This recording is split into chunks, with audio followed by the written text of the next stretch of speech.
ஹல்லேலூயா, ஹல்லேலூயா, ஹல்லேலூயா. பரிசுத்த பிதாவே, ஹல்லேலூயா. உம்மை நன்றியோடு கூட உம்மை ஸ்தோத்திரிக்கிறோம், உம்மை துதிக்கிறையா. எங்கள் இரட்சகரும் எங்கள் மீட்பருமானவரே யெகோசுவா, உம்மை நன்றியோடு கூட உம்மை ஸ்தோத்திரிக்கிறோம், உம்மை துதிக்கிறையா. ஹல்லேலூயா. நேற்று மீண்டும் என்று மாறாதவரே உமக்கு நன்றி ராஜாவே. ஆராதனைக்கு யோக்கியரே, உம்மை நன்றியோடு கூட உம்மை ஸ்தோத்திரிக்கிறோம். ஆராதனை பிரியரே, உம்மை நன்றியோடு கூட உம்மை ஸ்தோத்திரிக்கிறோம் அப்பா. ஹல்லேலூயா. இந்த வேளையிலும் தகப்பனே ஸ்தோத்திரிக்கிறையா. நாங்கள் உண்மை புகழ்ந்து பாடுகிறதான இந்த பாடல்கள் நீர் ஆசீர்வதிப்பீராக. ஆம் ராஜாவே ஸ்தோத்திரம். அதை நீ அங்கீகரித்து ஆசீர்வதித்து அப்பா ஸ்தோத்திரம் ஐயா. உம்முடைய கிருபைகளை பெருக பண்ண வேண்டும் என்று உண்மை நோக்கி பார்க்கிற ராஜாவே ஸ்தோத்திரம். ஹல்லேலூயா ஸ்தோத்திரம். இந்த ஆராதனை உமக்கு ஏற்றதா இருக்கட்டும் தகப்பனே. உம்முடைய வார்த்தைகளை கொண்டு எங்களோடு கூட பேசுவீராக. உமக்கு பிரியமான பிள்ளைகள் என்று நாங்கள் பேர் வாங்கத்தக்கதாக அப்பா எங்களை நீர் ஆசீர்வதிக்க வேண்டுமே. நன்றியோடு கூட உம்மை ஸ்தோத்திரிக்கிறோம். நன்றி ராஜாவே. வந்திருக்கிற பிள்ளைகளை நீர் ஆசீர்வதியும். ஹல்லேலூயா. உமக்கு நன்றி ராஜாவே ஸ்தோத்திரம். நன்றி ராஜாவே. உம்மை ஸ்தோத்திரிக்கிறோம். ஒவ்வொரு மேலும் உம்முடைய பரிசுத்த ஆவி தங்கி இருக்கட்டும் அப்பா. நன்றி ராஜாவே ஸ்தோத்திரம். உண்மையான விடுதலை பெற்று அனுபவிக்க உடைய பிள்ளைகளுக்கு கிருபை தாரும். யெகோசுவா மசிகா நாமத்தினாலே வேண்டிக் கொள்கிறோம் பிதாவே. ஆமென்.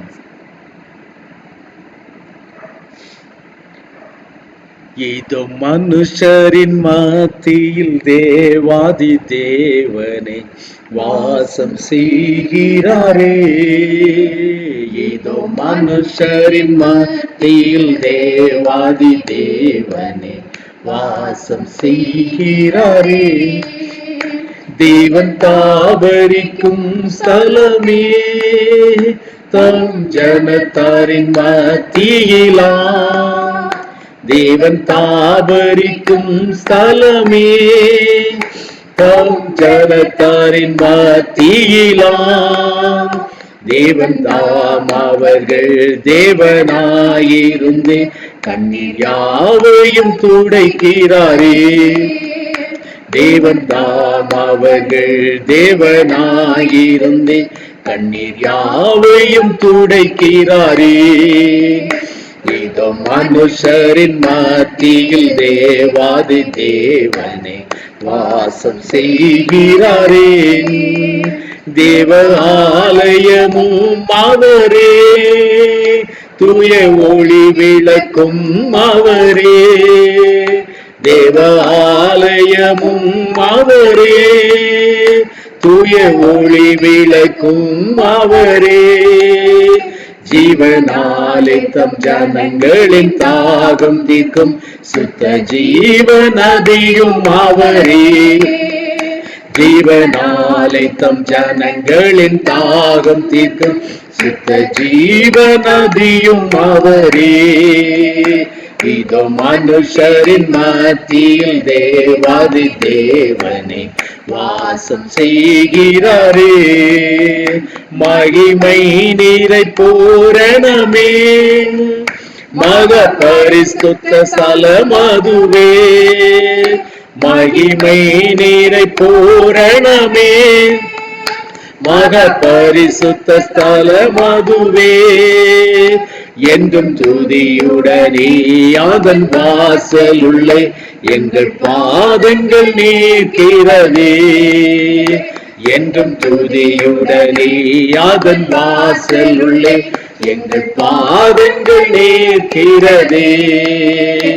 இதோ மனுஷரின் மத்தியில் தேவாதி தேவனை வாசம் செய்கிறாரே. சீயோனே உன் வாசல்களை ஜீவதேவனை நேசிக்கிறார். சீயோனே உன் வாசல்களை ஜீவதேவனை நேசிக்கிறார். சீர்மிகுந்திடும் சுவிசேஷம் தனில் கூறி உயர்த்திடுவோம் உனையே. சீர்மிகுந்திடும் சுவிசேஷம் தனில் கூறி உயர்த்திடுவோம் உனையே. இது மனுஷரின் மத்தியில் தேவாதி தேவனே வாசம் செய்கிறாரே. இது கோடியாகுசுவா மூளைக்கல்லாகி சீயோனிலே, முன்னோடியாகுசுவா மூளைக்கல்லாகி சீயோனிலே, வாசம் செய்திடும் உன்னத சிகரம் அதை வாஞ்சையோடு நாம் நாடிடுவோம்.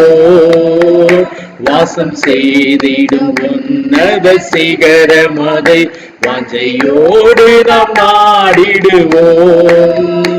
இது மனுஷரின் மத்தியில் தேவாதி தேவனே வாசம் செய்கிறாரே. இது மனுஷரின் மத்தியில் தேவாதி தேவனே வாசம் செய்கிறாரே. தியானத்திற்காக நாம் எபிரேயர் 11ஆம் அதிகாரம் அதனுடைய 4ஆம் வசனத்தை நாம் வாசிக்கலாம். Hebrew chapter 11 verse 4. விசுவாசத்தினாலே ஆபேல்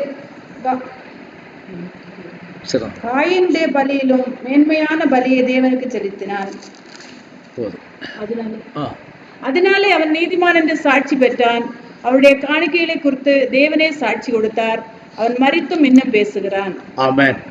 ஹalleluya. Hebrew chapter 11 verse 4.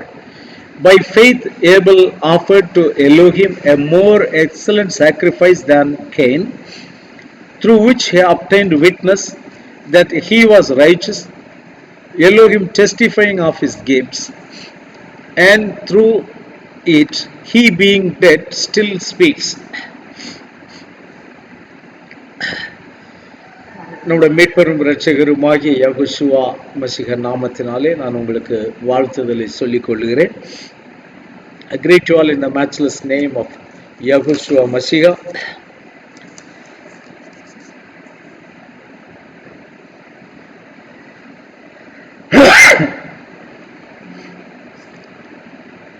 இங்கே நாம பார்க்கிறோம், ஆபேல் தேவனுக்கு பலி செலுத்தினான், காயினும் பலி செலுத்தினான். இங்கே ஆபேல் செலுத்தின பலியை குறித்து சொல்லும் போது, ஆபேல் ஒரு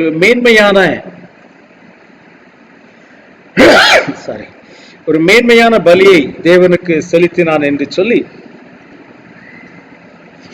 நாம் இங்கே வசனத்திலே வாசிக்கிறோம். அதாவது அந்த மேன்மையான பலி எப்படி மேன்மையான பலியானது? விசுவாசத்தினாலே அவன் ஒரு மேன்மையான பலியை செலுத்தினான். We see here Abel offered to Elohim a more excellent sacrifice than Cain, through which he obtained that he was righteous.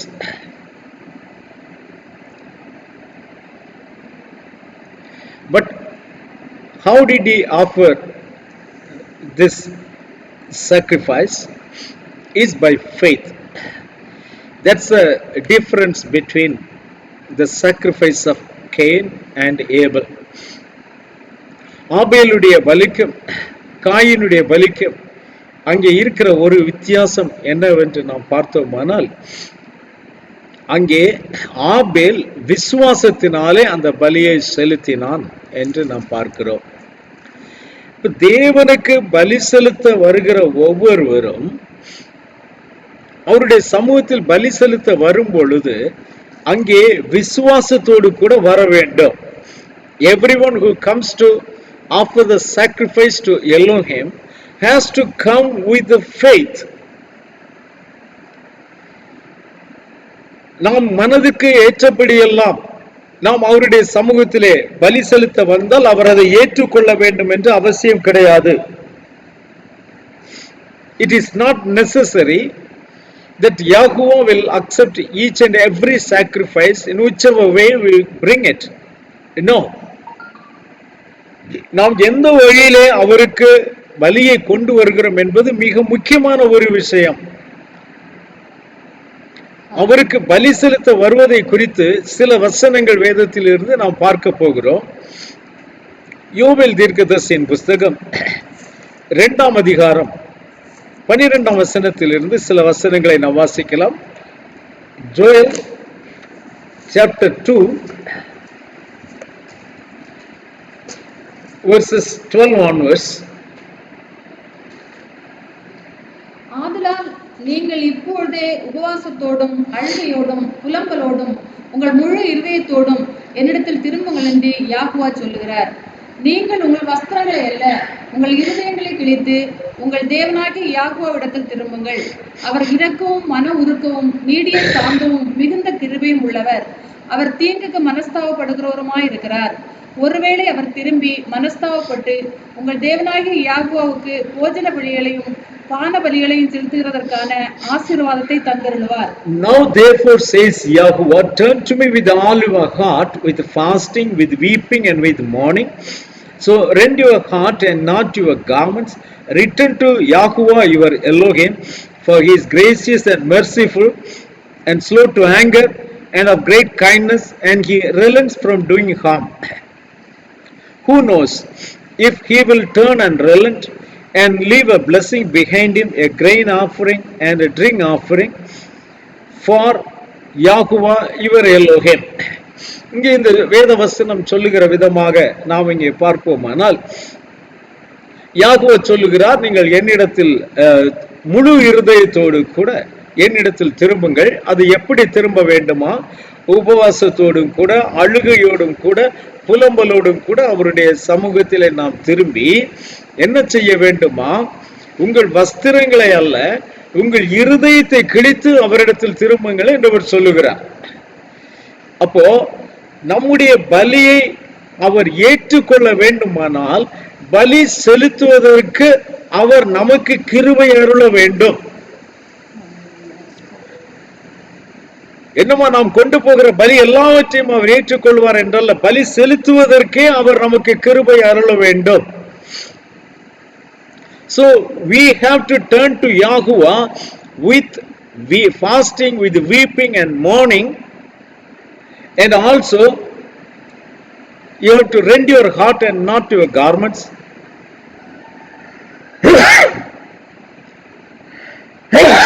Sorry. So when you turn to him in this manner, he may, that's what, who knows if he will turn and relent and leave a blessing behind him, a grain offering and a drink offering for Yahuwah your Elohim. Who knows if he will permit you, he will allow you to have, to permit us to even bring offering to him. That is a blessing from Yahuwah, that he permits us to bring the offering to him. He doesn't accept the offering from us if we don't come with the full preparation, the way how he wants it. அவர் எந்த விதமாக பலியை எதிர்பார்க்கிறாரோ அந்த வழியிலே நாம் பலியை அவருக்கு கொண்டு வரவில்லை என்றால் அவர் அதை ஏற்றுக்கொள்ள போவதில்லை. நம்முடைய கைகளிலிருந்து அவர் அதை வாங்கிக் கொள்ள போவதில்லை. பலிகளை குறித்து அவர் சொல்லும் பொழுது பூமியும் அது நிறைவும் என்னுடையது என்று அவர் சொல்லுகிறார். அவர் பலிகளுக்காக நம்ம காத்திருப்பதில்லை. என் பிள்ளைகள் பலிகளை செலுத்த வேண்டும் என்று அவர் காத்திருப்பதில்லை. அவரிடத்தில் ஒன்றும் குறைவில்லை. அந்த பலி செலுத்துவது என்பது நமக்கு தான் மிகப்பெரிய ஒரு ஆசீர்வாதம். So when Yahuwah doesn't need the sacrifice, doesn't expect the sacrifice from us, as he doesn't need anything from us, he has everything. Earth and its fullness is his. He is not lacking with anything to receive from our hand. No, it is always good for us to give sacrifice to him. It's a blessing for us to give sacrifice to him. So நமக்கு தான் அது மிகப்பெரிய ஒரு ஆசீர்வாதமா இருக்கிறது என்று சொன்னால், அவர் விரும்புகிற வண்ணமாக ஒரு பலி அவருக்கு செலுத்தினால் மட்டுமே அவர் ஏற்றுக்கொள்ளுவார். விசுவாசத்தினாலே ஆபேல் செலுத்தினான் என்று சொல்லும் பொழுது, ஆம், அந்த விசுவாசத்துக்குள் என்னவெல்லாம் அடங்கி இருந்திருக்க வேண்டும் என்று நான் தியானிக்கிறேன். என்னென்ன விஷயங்கள் அந்த விசுவாசத்திலே அடங்கி இருக்க வேண்டும். யாகுவாவுக்கு நாம் பலி செலுத்த வரும் பொழுது பயத்துடனே அவருடைய சமூகத்தில் எப்படி வர வேண்டுமா, பயத்துடனே அவரை சேவிக்க வேண்டும், நடுக்கத்துடனே அவருடைய சமூகத்தில் நாம் களி கூற வேண்டும் என்று சொல்லி நாம் 2ஆம் சங்கீதத்தில் நாம் வாசிக்கிறோம். We read in Psalm 2, I think verse 9.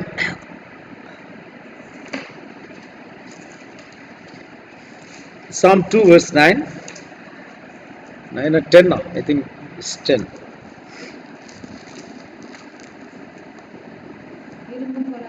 இல்ல 12 குமாரன் கோபம் கொள்ளாமலும் எங்கள் வழி 11th verse. பயத்துடனே யாகோவை சேவியுங்கள், நடுக்கத்துடனே களி கூறுங்கள். சோ யாகோவுடைய சமூகத்திலே நாம் எப்படி பிரவேசிக்க வேண்டும், அவரை சேவிப்பது எப்படி? பயத்துடனே யாகுவாவை சேவிக்க வேண்டும், நடுக்கத்துடனே அவருடைய சமூகத்திலே களி கூற வேண்டும். Serve Yahuwah with fear and rejoice in his presence with trembling. நாம் இன்றைக்கு ஆராதிக்க வருகிற அந்த இடம் மகா பரிசுத்த ஸ்தலம். ஆனால் இந்த மகா பரிசுத்த ஸ்தலத்தில் ஒரு காலத்தில் மரணம் இருந்தது. அப்பொழுது அதிலே பிரவேசிக்கிறதான ஆசாரியன் அந்த இடத்திற்குள் பிரவேசிக்கும் பொழுது மிகவும் பயத்தோடும் நடுக்கத்துடனும் அதற்குள் பிரவேசிப்பான். ஆனால் இன்றைக்கு யகூஷுவா மசீகாவினுடைய மரணத்தின் மூலமாக அந்த இடம் நமக்கு திறந்து தரப்பட்டிருக்கிறது. ஆனால் இன்னும் அந்த இடம் மகா பரிசுத்த ஸ்தலம் தான், மகா பரிசுத்தர் வசிக்கிற இடம் தான் அது. The place where we gather today is the most holy place. Once there was death. So when the high priest, when they enter into it, they always used to enter there with fear and trembling, because they do not know whether they will return alive or not. But now that place is opened through the sacrifice of Yahushua Mashiach, but still that remains the most holy place. So we need to maintain that fear and the trembling to that place. So Abel had that fear and trembling in him. So ஆபேலுக்கு அப்படிப்பட்டதான பயமும் நடுக்கமும் அவருடைய சமூகத்தில் பிரவேசிக்கும் பொழுது அவனுக்கு இருந்தபடியினாலே அவன் ஒரு மேன்மையான பலியை செலுத்தினான். நாம் செலுத்துகிற பலி ஒரு மேன்மையான பலியா இருக்க வேண்டும். யாகுவா ஏற்றுக்கொள்ளக்கூடியதான ஒரு பலியா இருக்க வேண்டும். The sacrifice which he offered should be a better sacrifice, an excellent sacrifice, and it should be acceptable by Yahuwah. Hallelujah.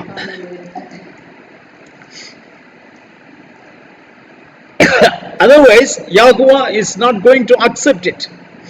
அப்படி இல்லை என்று சொன்னால் அதை யாகுவா ஏற்றுக்கொள்ள போவதில்லை. நேச தீர்க்கதரிசியின் புஸ்தகம் 1ஆம் அதிகாரம்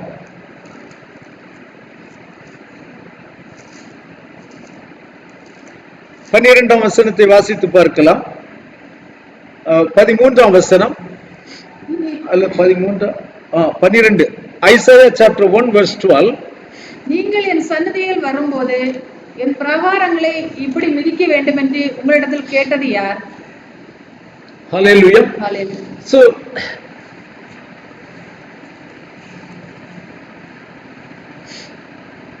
when you come to appear before me, who has required this from your hand to trample my courts? So அவருடைய சமூகத்திலே நாம் பிரவேசிப்பதற்கு நீ இப்படி வர வேண்டும் என்று யார் உனக்கு சொன்னது? உன் இஷ்டப்படி நீ அங்கே வந்து விடலாமா? So who required of you that you need to trample my court in this way? Can we enter in that court in any way, whichever way we want? No. அவருடைய சமூகத்திலே நாம் இஷ்டம் போல பிரவேசிக்க முடியாது. அவருடைய சமூகத்திலே நாம் பிரவேசிக்கும் பொழுது பயத்தோடும் நடுக்கத்தோடும் நாம் அங்கே பிரவேசிக்க வேண்டும். இன்றைக்கு சபையிலே அநேகரிடத்தில் அது இல்லை. So when you enter into his house, you need to enter there with a fear and tremble. Today many of us don't have that. We don't have that understanding. Whichever way we want, we enter there. We don't consider it. நாம் அதை ஒரு தேவன் தங்கக்கூடிய மகா பரிசு ஸ்தலம் என்று நாம் எண்ணுவதில்லை. அது எவ்வளவு மோசமான ஒரு காரியம் என்று சிந்தித்து பாருங்க.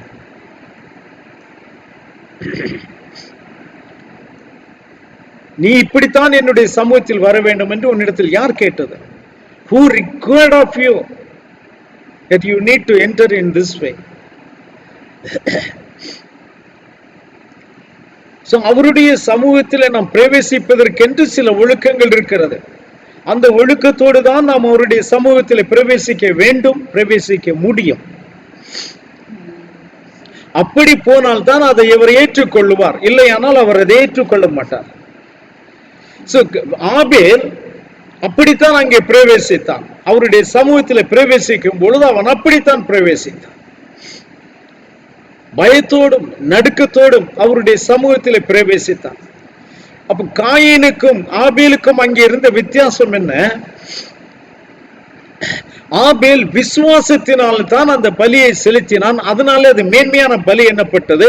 ஆபேலுக்கு அந்த விசுவாசம் இருக்கவில்லை. Abel's sacrifice was excellent, better than Cain's sacrifice, because he did that sacrifice with the faith. எந்த விதமான விசுவாசம் அவனுக்குள் இருந்தது? பார்த்தால் ஏற்றுக்கொள்ளத்தக்கதான ஒரு விசுவாசம் இல்லை. தேவனுடைய சமூகத்திலே அவன் செலுத்த வருகிறதான பலியை குறித்து அவனுக்கு மிகவும் ஒரு அருவருப்பாக, ஒரு கொடூரமாக அது தோன்றி இருக்கக்கூடும். எப்படி அவருடைய சமூகத்திலே நாம் ஒரு ஆட்டுக்குட்டியினுடைய கழுத்தை அறுத்து அங்கே இரத்தம் சிந்தி எப்படி இதை சகிக்க முடியும்? தேவனுடைய சமூகம் இப்படியா இருக்கும் என்று சொல்லி ஒரு மனிதன் ஒரு நிமிடம் சிந்தித்து இருப்பானால் அவனால் அந்த பலியை செலுத்தி இருக்கவே முடியாது. When Abel brought that sacrifice in the presence of Yahuwah, if he thought for 1 second,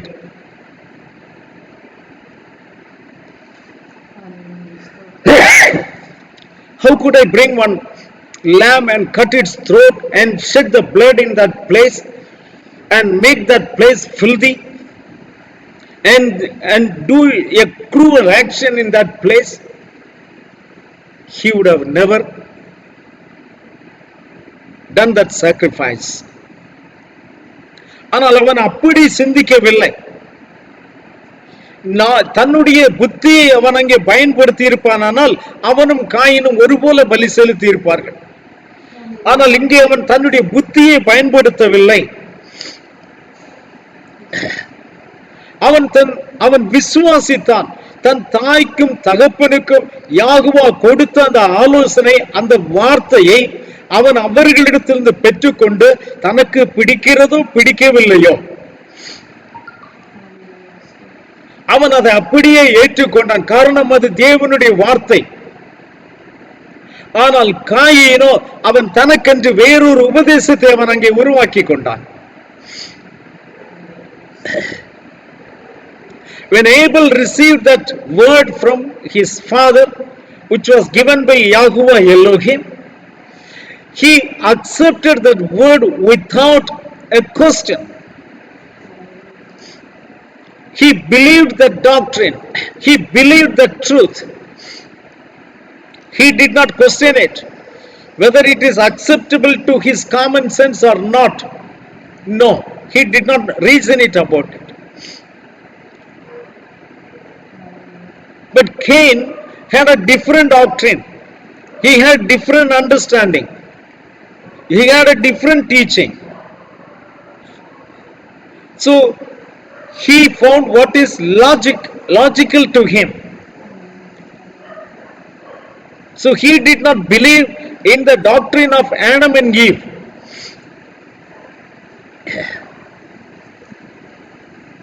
ஆதாம் ஏவாள் கற்றுக் கொடுத்ததை காயின் ஏற்றுக்கொள்ளவில்லை.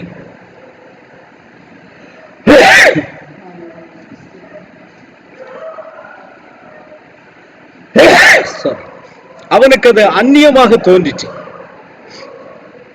ஆனால் ஆபேலோ அது எப்படிப்பட்டதா இருந்தாலும் சரி, அதுதான் சத்தியம், அதை நான் ஏற்றுக்கொள்ள வேண்டும். எனக்கு பிடிக்கிறதோ பிடிக்கவில்லையோ அது இரண்டாவது விஷயம். என் பார்வைக்கு அது சரியாக தோன்றுகிறதோ இல்லையோ, அழகாக தோன்றுகிறதோ இல்லையோ, அது இரண்டாவது விஷயம். அது தேவனுடைய வார்த்தை. அவன் அதை மாத்திரமே பார்த்தான், வேற எதையும் அவன் கவனிக்கவில்லை. Cain wanted decency. He wanted a reason. He was searching with logic. So he took that teaching. But Abel did not worry about it.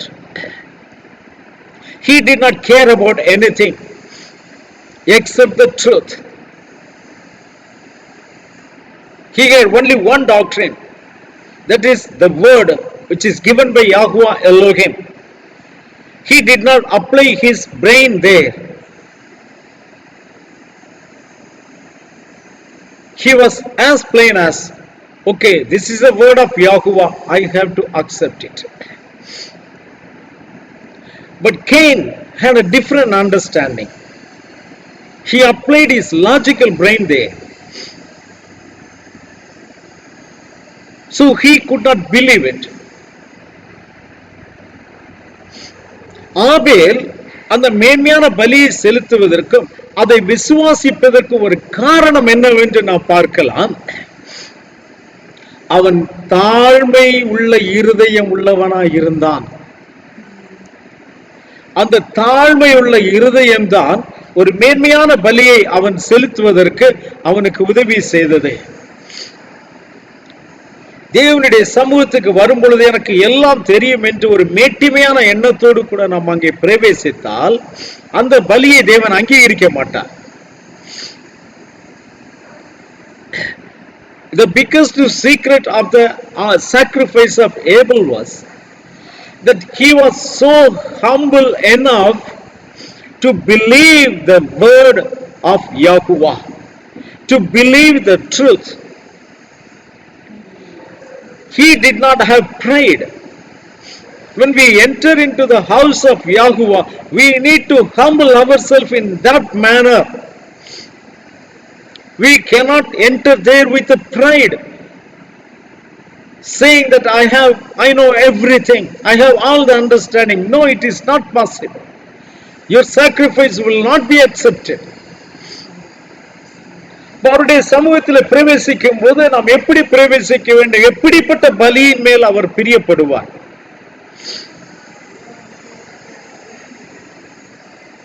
சங்கீதம் 51:17 நாம் வாசிக்கிறோம்.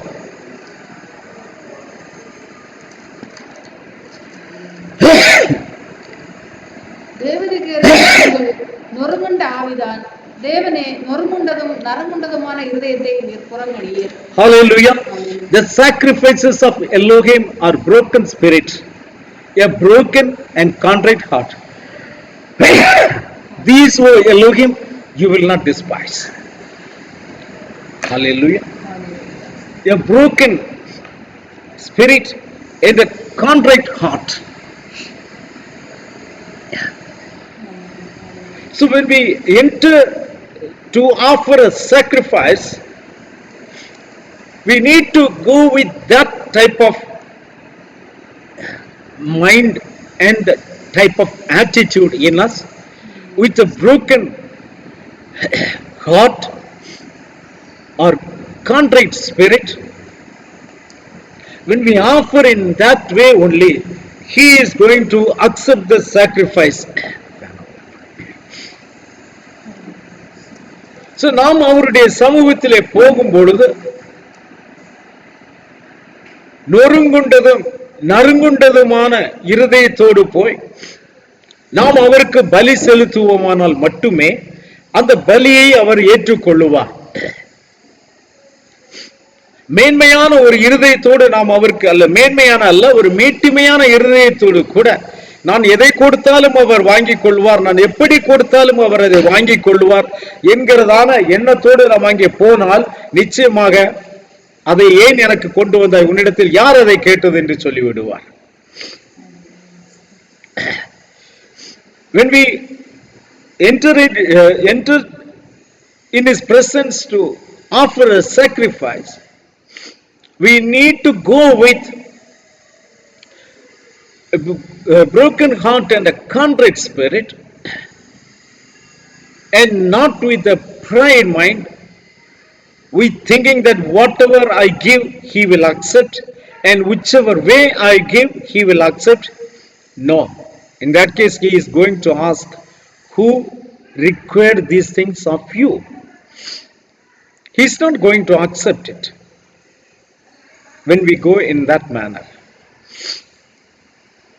Hallelujah. Hallelujah. So மிகவும் ஒரு தாழ்மையான மனதோடு கூட நாம் அவருக்கு பலி செலுத்த போனால் மட்டும்தான் அவர் அந்த பலியை ஏற்றுக்கொள்ளுவார். ஆக ஒரு வார்த்தையை விசுவாசிப்பதற்கு நமக்கு தேவை என்ன என்று பார்த்தால் முதலாவது தாழ்மை.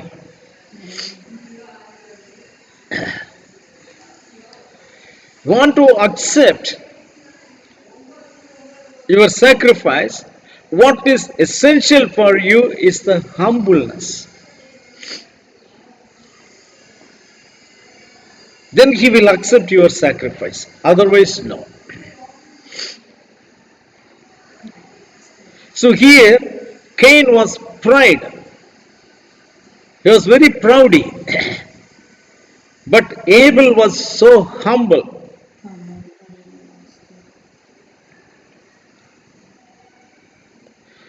We read in Isaiah chapter 57 verse 15.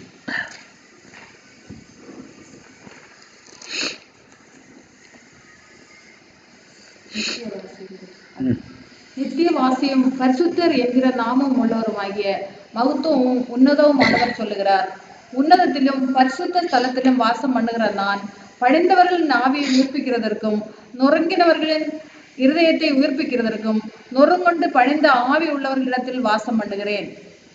Hallelujah. But thus says the high and lofty one, who inhabits eternity, whose name is holy. I dwell in the high and holy place with him who has a contrite and humble spirit, to revive the spirit of the humble and to revive the heart of the contrite ones. நித்தியவாசியும் பரிசுத்தர் என்கிற நாமமும் உள்ள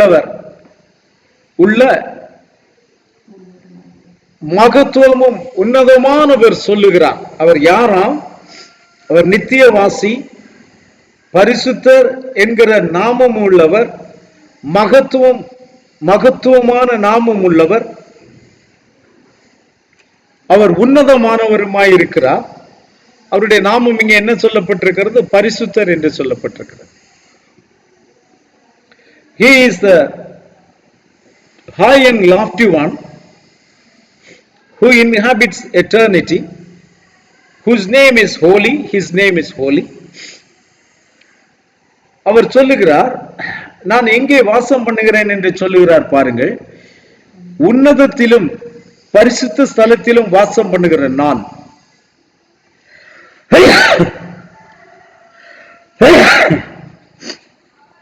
உன்னதத்திலும் பரிசுத்த ஸ்தலத்திலும் வாசம் பண்ணுகிறதான நான் பணிந்தவர்களின் ஆவியை உயிர்ப்பிக்கிறதுக்கும்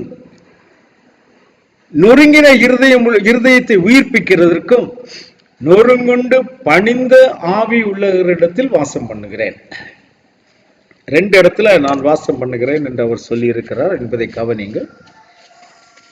Here he says, I dwell in high and holy place with him who has a contrite and humble spirit. Okay, அவர் எங்கே வாசம் பண்ணுகிறாரா?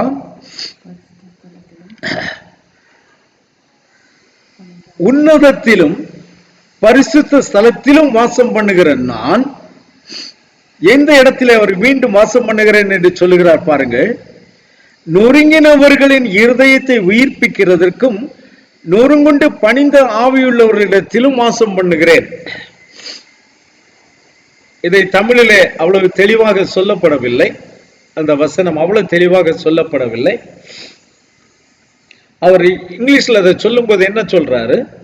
உன்னதத்திலும் பரிசுத்தத்திலும் வாசம் பண்ணுகிற நான் யாரோடு கூட வாசம் பண்ணுகிறேன் என்று சொல்லுகிறார். அந்த பரிசுத்த ஸ்தலத்தில உன்னதத்திலும் பரிசுத்தத்திலும் வாசம் பண்ணுகிறவராகிய நான் எப்படிப்பட்டவனோடு கூட வாசம் பண்ணுகிறேன் என்று அங்கே சொல்லுகிறார். அதை கொஞ்சம் தமிழிலே கொஞ்சம் வித்தியாசமாக அங்கே கொடுக்கப்பட்டிருக்கிறது. எந்த இடத்தில் அவர் வாசம் பண்ணுகிறாரா? நொறுங்குண்டு பணிந்த ஆவி உள்ளவர்களிடத்தில் அவர் வாசம் பண்ணுகிறாரா. ஆனால் உன்னதத்திலும் பரிசுத்தத்திலும் வாசம் பண்ணுகிறேன் என்று சொல்லும் போது அவர் என்ன சொல்லுகிறார்? நொறுங்குண்டு பணிந்த ஆவி உள்ளவர்களை அவர் உன்னதத்திலும் பரிசுத்தத்திலும் வாசம் பண்ணுகிறார். அதாவது அவர்களை உன்னதமாகவும் பரிசுத்தமாகவும் மாற்றி விடுகிறார். He says, I dwell in the high and holy place with him who has a contrite and humble spirit. And if a person has humble and contrite spirit, he raises him to high and a holy place to dwell with him. அப்ப நொறுங்குண்டு பணிந்த ஆவி உள்ளவனை உன்னதமாகிய பரிசுத்தமான ஸ்தலத்திற்கு,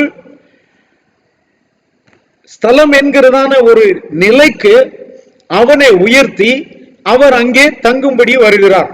காரணம், அவர் அப்படிப்பட்ட இடத்தில் தான் தங்குவார், அவர் எல்லா இடத்திலும் தங்க மாட்டார்.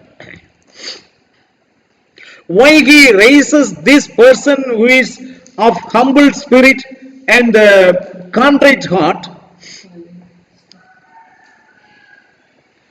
The person who has a contrite and humble spirit, he raises him up to be a more high and holy place for Yahuwah to dwell with him, because he is not going to dwell in any place and every place. He can dwell in only one place. So he modifies this person who has a humble and contrite spirit to be a dwelling place for him. இந்த நொறுங்குண்டு பணிந்த ஆவி உள்ள மனிதனாகிய இவனை தான் வாசம் செய்யக்கூடிய உன்னதமாகிய பரிசுத்த ஸ்தலமாக மாற்றுகிறார். ஹல்லேலூயா. அதை மாற்றுகிறார் என்று எப்படி சொல்லுகிறது பாருங்கள் அந்த வசனம். பணிந்தவர்களின் ஆவியை உயிர்ப்பிக்கிறதற்கும் நொறுங்கினவர்களின் இருதயத்தை உயிர்ப்பிக்கிறதற்கும். அப்போ அந்த பணிந்தவர்களுடைய ஆவியை உயிர்ப்பிக்கிறார், நொறுங்கினவர்களுடைய ஆவியை உயிர்ப்பிக்கிறார். அதாவது உயிரோட்டி கொண்டே இருந்து அவர்களை உன்னதமும் பரிசுத்த ஸ்தலமுமாக அவர்களை மாற்றி விடுகிறார். எதற்கு? உன்னதமானவர் அங்கே வாசம் செய்வதற்காக. Hallelujah. How he is going to dwell in that place, how he is going to make that place as high and holy, by reviving the spirit of humble and to revive the heart of the contrite ones. He revives that humble spirit and the contrite spirit to the level of high and holy place. He changes them to that level. பணிந்தவர்களின் ஆவியை, நொறுங்குண்டவர்களின் ஆவியை அவர் உயிர்ப்பித்து உயிர்ப்பித்து உயிர்ப்பித்து அவர்களை உன்னதமும் பரிசுத்த ஸ்தலமுமாக மாற்றி விடுகிறார். அப்போ உங்களையும் என்னையும் நாம் பணிந்த ஆவி உள்ளவர்களாகவும் நொறுங்கின ஆவி உள்ளவர்களாகவும் இருப்போமானால் நம்மிலே அவர் என்ன செய்கிறாராம்? நம்முடைய பணிந்த ஆவியை அவர் உயிர்ப்பிக்கிறார், நொறுங்குண்ட ஆவியை அவர் உயிர்ப்பிக்கிறார். உயிர்ப்பித்து உயிர்ப்பித்து உயிர்ப்பித்து நம்மை உன்னதமும் பரிசுத்தமான ஸ்தலமாய் மாற்றி விடுகிறார். அந்த உன்னதத்திலும் பரிசுத்தத்திலும் யார் வாசம் செய்கிறார்? யாகுவா அங்கே வாசம் செய்கிறார். அப்படிப்பட்ட இடமாக அவர் நம்மை மாற்றி விடுகிறார். அப்ப நாமே அப்படிப்பட்ட பலியாய் மாறி விடுகிறோம். Hallelujah. So he changes us to be that high and holy place by reviving our humble spirit and the contrite spirit to that level so that he can come and dwell there. It's in you and in me. If we have that humble and the contrite spirit in us. So see how important is this. இது எவ்வளவு முக்கியத்துவம் வாய்ந்தது என்று பாருங்கள். So ஆபேல் செலுத்தின பலியில இவைகள் எல்லாம் உண்டாயிருந்தது. அவன் வெறுமனே விசுவாசத்தினால மேலான பலியை செலுத்தவில்லை. அவன் விசுவாசித்தான் என்று சொன்னால் அதற்கு முன்பாக அவனுக்குள்ள தாழ்ந்த மனம் இருந்தது. நொறுங்குண்ட இருதயம் அவனுக்குள் இருந்தது. அவன் அப்படி தன்னை தாழ்த்தினபடியினாலே தான் தேவன் அவனை அவ்வளவு தூரத்துக்கு உயர்த்தினான். Abel offered a sacrifice by faith means the faith didn't come just like that. He had that humble and contrite spirit in him. Then only he believed that word without questioning. So Yahweh accepted that sacrifice and lifted him up. So Abel அப்படிப்பட்டதான விசுவாசத்தோடு கூட ஒரு மேன்மையான பலியை செலுத்தினது அவன் முகத்திலே தெரிந்தது. அவன் முகத்தில் தெரிந்தபடியினாலே காயின் அதை கண்டான்.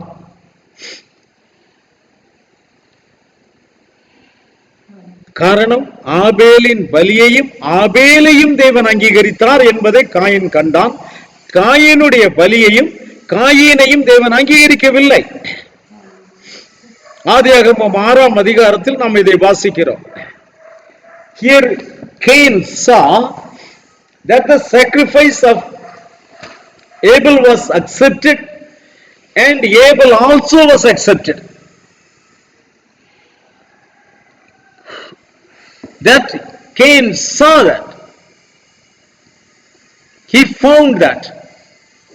Read verse 4. 4th chapter, 4th verse. ஆபேலும் தன் மந்தையின் தலையீட்டுகளிலும் அவைகளில் கொழுமையானவைகளிலும் சிலவற்றை கொண்டு வந்தான். ஆபேலையும் அவன் காணிக்கையையும் யாகோவா அங்கீகரித்தார். காயினையும் அவன் காணிக்கையையும் அவர் அங்கீகரிக்கவில்லை. அப்பொழுது காயினுக்கு மிகவும் எரிச்சல் உண்டாகி அவன் முக நாடி வேறுபட்டது. Hallelujah. So Abel also brought of the firstlings of his flock and of their fat, and Yahuwah respected Abel and his offering, but he did not respect Cain and his offering, and Cain was very angry and his countenance fell. இங்கே coin ஆபேலை பார்க்கிறான். அங்கே அவனுடைய முகம் மிகவும் பிரகாசமாக மாறிவிடுகிறது. காரணம் தேவன் பலியை மாத்திரமல்ல ஆபேலையும் அவர் அங்கீகரித்திருக்கிறார் என்று சொன்னால் ஆபேலுக்கு ஒரு விசேஷமான அபிஷேகத்தை ஒரு மகிமையை அவர் அந்த இடத்தில் அவர் கொடுத்தபடியினாலே அந்த வித்தியாசத்தை காயின் பார்க்கிறான்.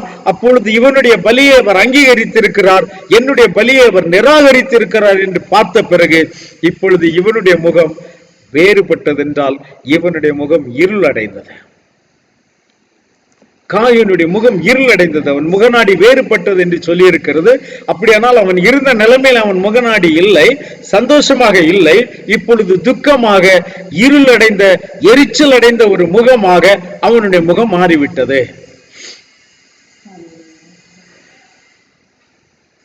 Now when Abel's sacrifice was accepted, that was reflected in his face.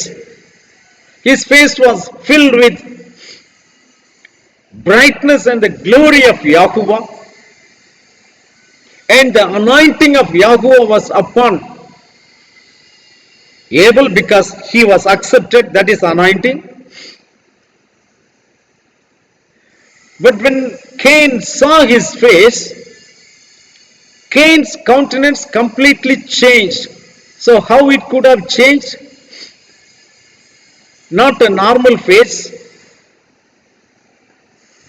It became a face with angry and jealousy. So it could have become dark. His face would have become dark.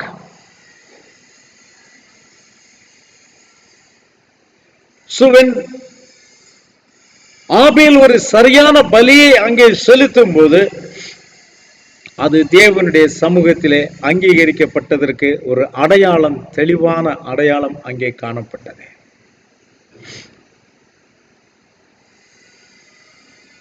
அருமையான தேவனுடைய பிள்ளைகளே, நாம் செலுத்துகிற பலி, நாம் செய்கிறதான ஆராதனை, இப்படிப்பட்ட ஒரு மனதோடு கூட நாம் அவருக்கு ஆராதனை செலுத்துவோமானால் நம்மிலே அந்த அடையாளம் நிச்சயமாய் காணப்படும்.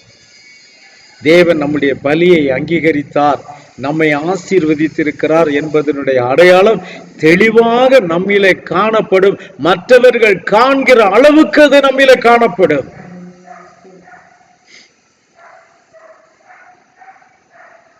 When Abel's offering was accepted, it was reflecting at his face.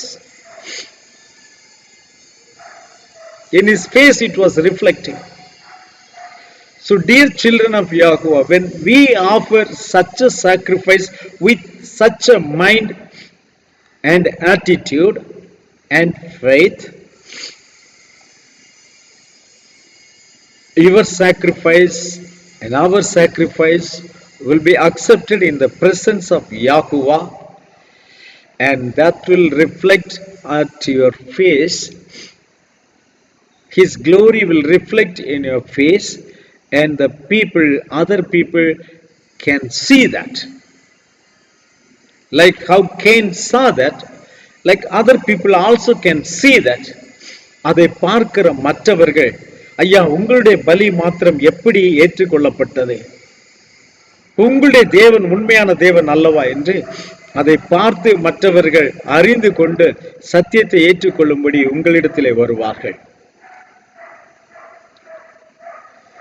When other people see that reflection at your face, on your face, so these people who see that will surely come to you, sir, please tell us about your Elohim, how he is accepting your sacrifices.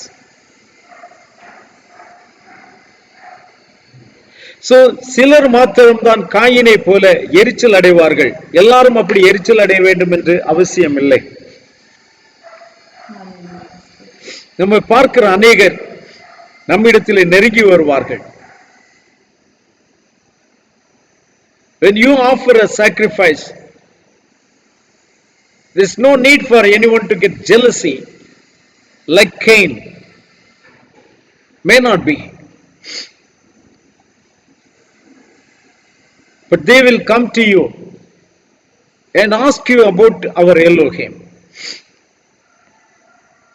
And that's going to be a great witness. in the others presence.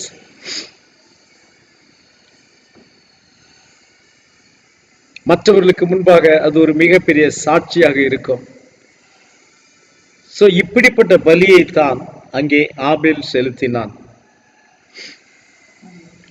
அதை குறித்து யார் சாட்சி கொடுக்கிறார்களா? யாகுவாவே அதை குறித்து சாட்சி கொடுக்கிறார். ஹல்லேலூயா. மீண்டும் எபிரேயர் 11:4 நாம் வாசிக்கலாம். Let's go back to Hebrew 11:4. விசுவாசத்தினாலே ஆபேல் காயினுடைய பலியிலும் மேன்மையான பலியை தேவனுக்கு செலுத்தினான். அதனாலே அவன் நீதிமான் என்று சாட்சி பெற்றான். அவனுடைய காணிக்கைகளை பொறுத்து தேவனே சாட்சி கொடுத்தார். அவர் மரித்தும் இன்னும் பேசுகிறான். Hallelujah. By faith Abel offered to Elohim a more excellent sacrifice than Cain, through which he obtained witness that he was righteous. Hallelujah. அவன் நீதிமான் என்று சாட்சி பெற்றானாம். யாராலே? யாகுவாவாலே அவன் அந்த சாட்சியை பெற்றான். அதுதான் அவனுடைய முகத்தில் அங்கே பிரதிபலித்தது. When Abel received that witness from Yahuwah himself, which reflected upon his face. Hallelujah. Hallelujah. What a faithful Yahuwah we are serving. Hallelujah. எவ்வளவு வாக்குத்தத்தங்களிலே உண்மையுள்ள யாகுவாவை நாம் சேவிக்கிறோம். நாம் அவருடைய வார்த்தையின்படியே செய்வோமானால், விசுவாசத்தின்படி செய்வோமானால், தாழ்மையுள்ள இருதயத்தோடு கூட நாம் செய்கிற காரியங்களை அவர் உண்மையாகவே ஏற்றுக்கொண்டு நம்மை ஆசீர்வதிப்பார். அதுல எந்த சந்தேகமும் இல்லை. What a faithful Yahuwah we serve.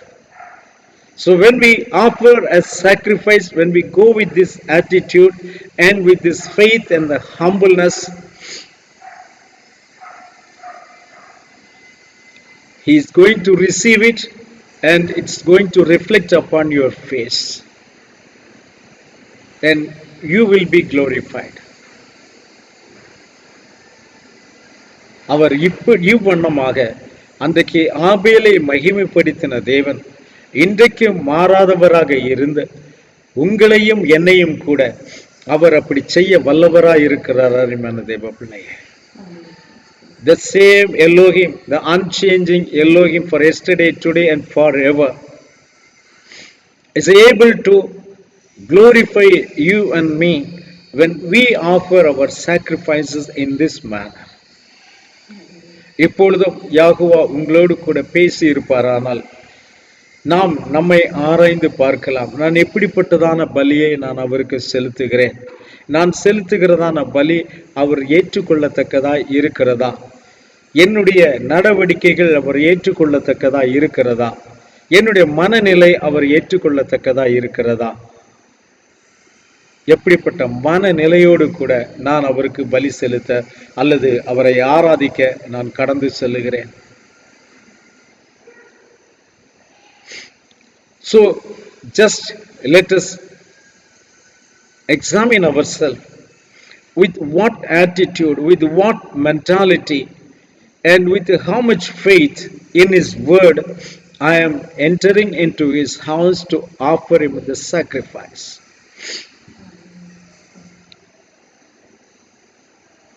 வார்த்தைக்கு தக்க வண்ணம் இதுவரைக்கும் நாம் அப்படி செய்யாமல் இருப்போமானால் இப்பொழுது நாம் நம்மை ஆராய்ந்து பார்த்து நம்மை சரி செய்து கொள்ளலாம்.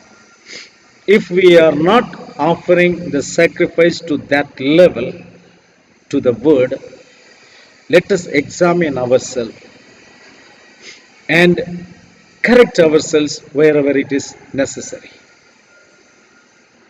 நம்மை ஆராய்ந்து பார்த்து நம்மை சரி செய்து கொள்வோம்.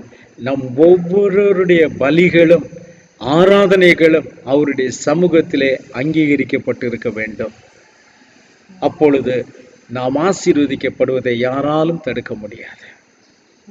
Let everyone's sacrifice and the offerings be accepted in the sight of Yahuwah, in the presence of Yahuwah, then no one can stop our prosperity, our blessings.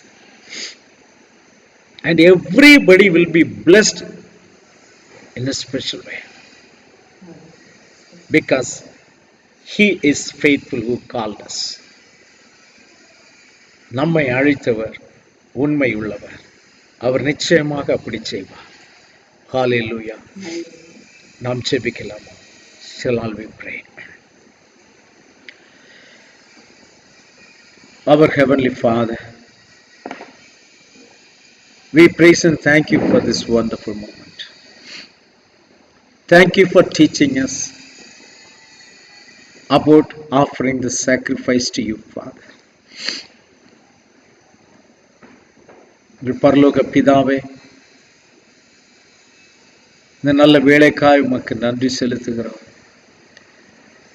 எப்படி உமக்கு பலி செலுத்த வேண்டும் என்பதை குறித்து இந்த நாளிலே நீர் எங்களோடு கூட பேசினீர். உமக்கு நன்றி ராஜாவே. Let our sacrifices and offerings be acceptable in your sight, Father, that we may have the right attitude and the right faith and the perfect manner to enter your presence, Father. எங்கள் சரியான விசுவாசத்தோடும் கூட சரியான நடத்தையோடும் கூட உம்முடைய சமூகத்திலே நாங்கள் தாழ்மை உள்ளவர்களாய் பிரவேசித்து உமக்கு பலி செலுத்துகிறதான கிருபையை நீர் எங்களுக்கு தருவீராக. Hallelujah. Yahuwah, I pray that you bless everyone who heard the word today and let it become profitable to every one of your children who heard it today, Father, so that they will offer a meaningful service to you, Father. இன்றைக்கு கேட்டதான இந்த வார்த்தை உடைய பிள்ளைகள் ஒவ்வொருவருக்கும் பிரயோஜனமாக இருக்கும்படியாகவும் அவர்களும் ஒரு அர்த்தமுள்ள ஒரு ஆராதனை உமக்கு செய்யும்படியாகவும் உடைய பிள்ளைகளை ஆசீர்வதித்தருளும். Hallelujah. Bless every child in a special way, Father. Let your presence be with them always and guide them always. Hallelujah. அப்பா, உங்களுடைய பிரசன்னம் உங்களுடைய பிள்ளைகளோடு கூட இருந்து அவர்களை வழி நடத்திட்டும் ஐயா. ஆசீர்வதித்தருளும். In the matchless name of Yahushua Mashiach, we pray with thanksgiving. Yahushua Mashiachவின் உன்னதமான நாமத்தினாலே வேண்டிக் கொள்கிறோம் பிதாவே. ஆமென். May Yahuwah bless you all. Yahuwah Shalom. Yahuwah உங்களை ஆசீர்வதிப்பாராக. Yahuwah Shalom. Amen. Amen.